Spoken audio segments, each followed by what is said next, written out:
বিশ্ব জামায়াত হয়েছে বা যে বিক্ষোভটা হয়েছে আমাদের উদ্দেশ্য একটাই যে ফিলিস্তিনকে ফ্রি করা হোক।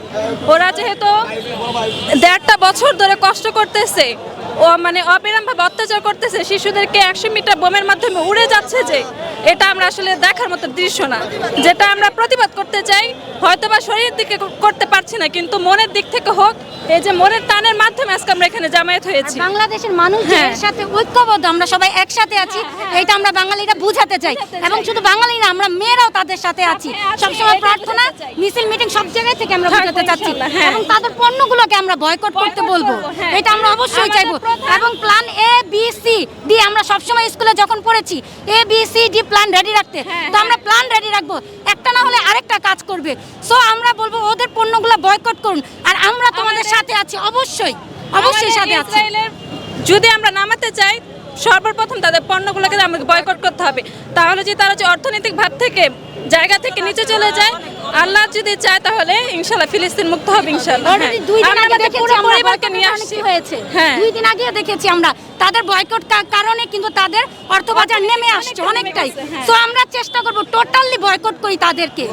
আপনারা একটা শক্তিশালী রাষ্ট্রকে দমাতে হলে বা ওদের অর্থনীতি আগে কমাতে হবে, হ্যাঁ ধ্বংস করতে হবে। আমাদের এই থিওরিটাকে কাজে লাগাতে হবে। হ্যাঁ আমাদের একটাই লক্ষ্য, দেশকে যদি পঙ্গু করতে চান, অর্থনীতি, শিক্ষাগত যোগ্যতা, এই জিনিসগুলোকে ধ্বংস করা। তাদের শিক্ষাগত তো পারবো না, বাট অর্থটাকে আমরা ধ্বংস করে দিতে চাই। হ্যাঁ এটাই। খাবারগুলো যতটা সম্ভব আমরা বয়কট করে দেবো, তাহলে ওরা যতটা সম্ভব ওর নিচে চলে আসবে। এরপরে তাদের কোনো যুদ্ধ করা বা কোন ধরনের কোনো ক্ষমতা থাকবে না। এই কারণে আমরা এখানে আসি, যেন ওদের সবকিছু আমরা ধ্বংস করতে পারি। সর্বশেষ কথা হচ্ছে গিয়ে ফিলিস্তিন যাতে ফ্রি হয়, ওরা যাতে ফ্রিডম একটা রাষ্ট্র পায়, ওদের প্রতি যে নির্যাতন, অমানবিক নির্যাতন, এটা যেন কম হয়, এটাই চাই আমরা। ইনশাআল্লাহ এটা হবে। এবং বিশেষ করে আমাদের বাংলাদেশে যে ইসকন, তাকেও নিষিদ্ধ করা হোক, ইসকনকে নিষিদ্ধ করা হোক বাংলাদেশ থেকে।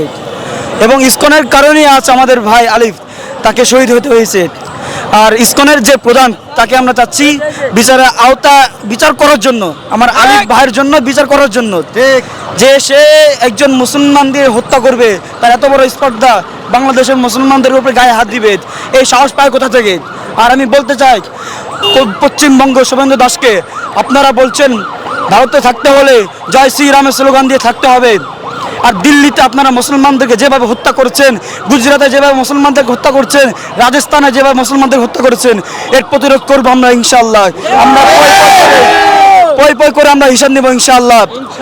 এবং নরেন্দ্র মোদীকে বলতে চাই, আপনি সাবধান হয়ে যান এবং মুসলমানদেরকে অত্যাচার করবেন না। দিল্লিতে যেভাবে মুসলমানদেরকে আপনি মারছেন এবং ওদেরকে বলছেন, আপনি আপনার ভাষায় আমি বলছি, जो कहते हैं हिंदुस्तान में रहना हो तो जय श्री राम बोल के रहना हो। किस लिए? हिंदुस्तान में 1947 में उलमाए करम, उलमाए देवबंद, उलमाए हिंद ने हिंदुस्तान को आज़ाद किया। तो आप लोग क्यों इस समय आप लोग कह रहे हैं जय श्री राम बोलना, यहाँ पर रहना होगा? यहाँ पर सिर्फ हक है मुसलमानों का, हिंदुस्तान का हक है सिर्फ मुसलमानों का। मुसलमान चाहे तो पूरा हिंदुस्तान उसके अंदर ले जाएगा। और मैं इंडियन मुसलमानों को कहना चाहता हूँ, आप लोग एक हो जाइए। बम्बई के मुसलमानों को, बिहार के मुसलमानों को मैं कहना चाहता हूँ, हरियाणा पंजाब के मुसलमानों को मैं कहना चाहता हूँ, आप लोग एक हो जाइए। देखिए बंगाली भाईजान का कहा, बांग्लादेश में कोई पंजाब कुछ नहीं है, लेकिन ईमानी ताकत है, इसलिए वो लोग मैदान पर आ गया। প্রায় 110 বছর ধরে আজ আমাদের ফিলিস্তিন, আমাদের প্রথম কেবলা বাইতুল মুকাদ্দাস, প্রথমে ব্রিটিশরা দখল করেছিল। সেই ব্রিটিশদের পৃষ্ঠপোষকতায় অবৈধ ইসরায়েল রাষ্ট্রকে তারা নিজস্ব পৃষ্ঠপোষকতায় ফিলিস্তিনে জোরপূর্বক ফিলিস্তিনিদের, যারা আদি ফিলিস্তিনি এবং যাদের অধিকার এই ভূমিতে, যাদের পূর্বপুরুষ থেকে যারা এখানে বসবাস করে আসছে, তাদেরকে জোরপূর্বক গণহত্যা চালিয়ে সে 1948 সাল থেকে আজ 2025 সাল, প্রায় 77 বছর ধরে তাদেরকে জবাই করে, তাদের শিশুদেরকে ধরে গলা আলগা করে, এমন নিষ্ঠুরতা পৃথিবীর ইতিহাসে আদম আলাইহিস সালাম থেকে শুরু করে এই মুহূর্ত পর্যন্ত পৃথিবীতে কখনোই নিষ্ঠুরতা আসে নাই। শুধু তাই না, আমাদের বাংলাদেশেও সামনে দ্বিতীয় গাজা হওয়ার সম্ভাবনা আছে। শুধু তাই না, বাংলাদেশে সীমান্তে যেরকম হত্যা চলছে, বাংলাদেশকে গাজা করে ফেলার এটাই একটা উপমা, এটাই একটা সুন্দর, এটাই একটা জ্বলন্ত দিবালোকের মতন একটা উদাহরণ। শুধু তাই না, বাংলাদেশের মধ্যে তারা আগ্রাসন চালানোর জন্য ভারতীয় দালালেরা এখনো চক্রান্ত করে যাচ্ছে। শুধু তাই না, বাংলাদেশে অতি দ্রুতই তারা ভারতীয় সেনাদেরকে তারা নির্দেশ দিয়েছে যে তারা যেন প্রস্তুত থাকে, অতি সত্ত্বর তারা বাংলাদেশে আক্রমণ করতে পারে। শুধু তাই না, এই আন্দোলন যে আমরা করছি তাও দমিয়ে দেওয়ার জন্য ভারত অনেক চক্রান্ত করতেছে। এই চক্রান্ত থামবে না। ইসরায়েল, ভারত, আমেরিকা, এই তিনটা দেশ মানব ইতিহাস, মানব জাতির, মানবতার সবচেয়ে বড় শত্রু। এই ইসরায়েল, আমেরিকা, ভারত যতদিন পৃথিবীর বুকে আছে, তারা শুধু মুসলমান না, বিশ্ব মানবতাকে নিশ্চিহ্ন করে দিতে চায়। তারা তিনটি রাষ্ট্র একত্র হয়ে বিশ্বে একতরফা আধিপত্য চালিয়ে পৃথিবীকে সবাইকে দমিয়ে তারা ইলুমিনাতি নামক একটি মতবাদ প্রতিষ্ঠা করতে চায়, যার দ্বারা পৃথিবীতে ধর্ম থাকবে না, শুধু থাকবে শয়তানের ইবাদত। এবং এর মাধ্যমে তারা শুধু মুসলমানদেরকে না, কোরআন ছাড়া উধাও করে দিতে চায়।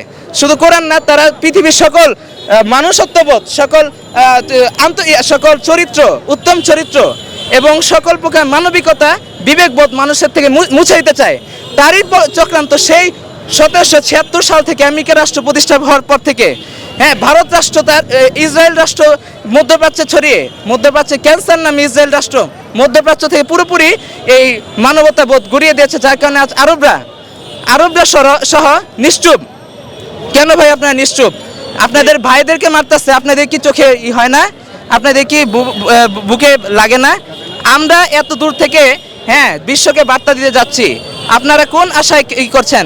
অতি শীঘ্রই আপনাদের মুখোশ খুলবে, আর এই মুখোশ খুললে জাতি মুসলমান বলে আপনার কোনো অধিকারই থাকবে না। মুসলমান জাতি আপনাদের মুখে থুতু মারবে। এই ইসরায়েল এই একটা অবৈধ আর কি দেশ, সে অনেক বছর যাবত মনে করেন মুসলমানদের উপরে অবিচার করতেছে। আমরা চাই আমাদের সরকারের কাছে এইটা বার্তা যে আমাদেরকে সেখানে পৌঁছে দেও, অথবা রাষ্ট্রীয়ভাবে ইসরায়েলি যে পণ্য আছে রাষ্ট্রীয়ভাবে এটাকে বয়কট করে দেও, অবৈধ করে দেও।